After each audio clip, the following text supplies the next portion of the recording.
Ok, donc salut à tous, j'espère que vous allez bien.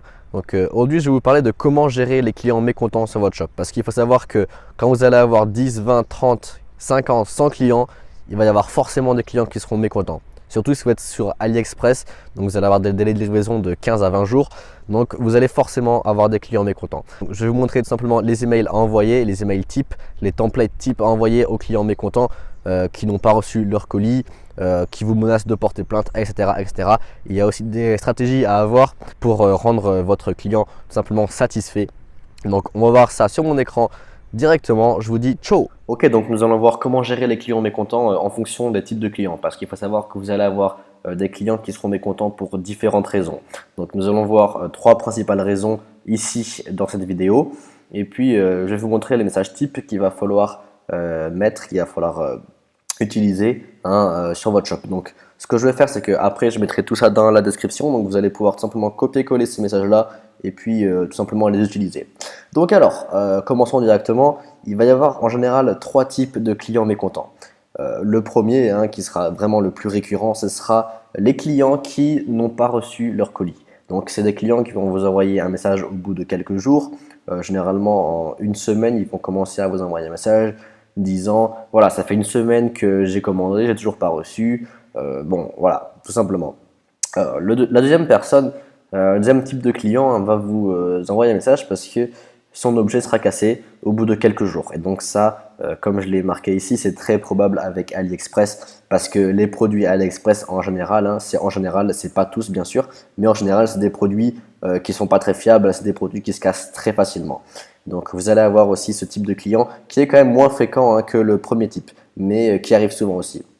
Et le troisième type, ce sera les clients qui vont demander un remboursement pour je ne sais quelle raison.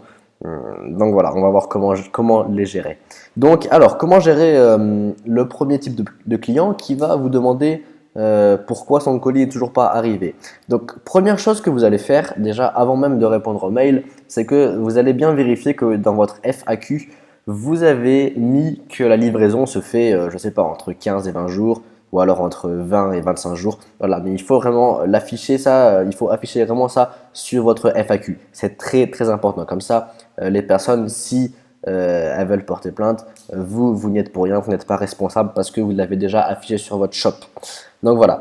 Quand vous avez fait ça, vous allez utiliser ce type de mail, vous allez envoyer ça de manière très simple. Vous allez récupérer le prénom de la personne. Normalement, vous avez ça dans son mail.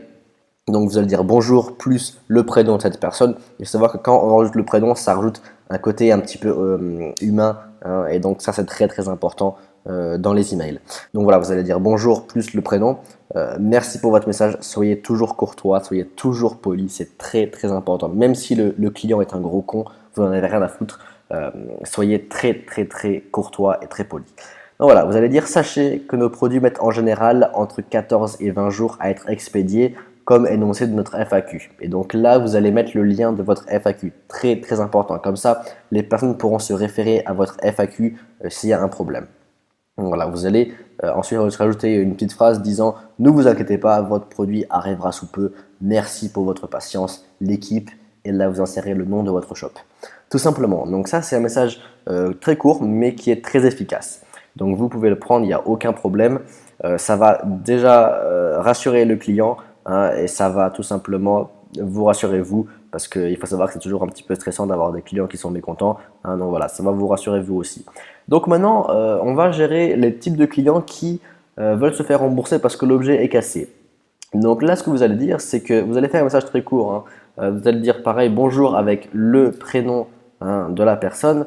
Merci pour votre message, toujours, soyez toujours courtois, toujours poli. Et là, vous allez demander une preuve en fait pour voir si l'objet est bien cassé. Donc vous allez dire, pourriez-vous nous envoyer une photo montrant que le colis est cassé? Donc là, ça va rajouter une étape au client qui va devoir prendre une photo pour prouver qu'il est cassé, etc.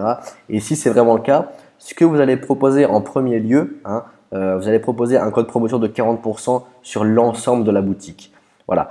Il faut savoir que généralement, le client acceptera. S'il n'accepte pas et qu'il est vraiment mécontent, moi je vous propose de lui rembourser directement. Comme ça, vous n'aurez pas de problème.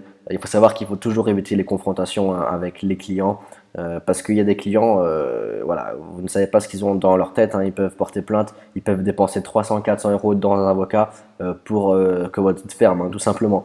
Donc évitez toute forme de confrontation et remboursez-le, il n'y aura aucun problème.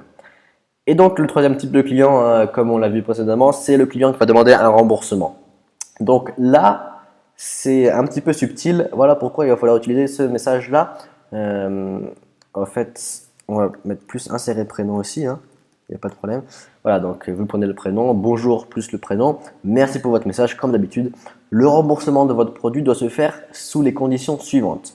Donc là, vous allez demander une raison pour laquelle le client souhaite être remboursé. Voilà, bien évidemment, hein, il faut une raison hein, valable.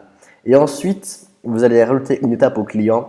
Vous allez lui demander d'envoyer une preuve de son identité. Donc, il va devoir scanner sa pièce d'identité pour qu'il puisse prouver que c'est vraiment lui, pour qu'il puisse prouver que c'est lui qui a acheté ce produit-là. Et donc ça, il faut savoir que pour un client, hein, envoyer une photo d'identité, envoyer toutes ces preuves-là, c'est compliqué. Il va préférer abandonner plutôt que de se faire rembourser. Donc voilà pourquoi c'est très très important hein, de demander une preuve d'identité. Ça va rajouter des étapes supplémentaires au client et pour lui, en fait, généralement, il va laisser tomber tout simplement.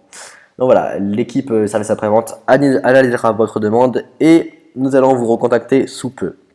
Donc voilà, merci pour votre compréhension.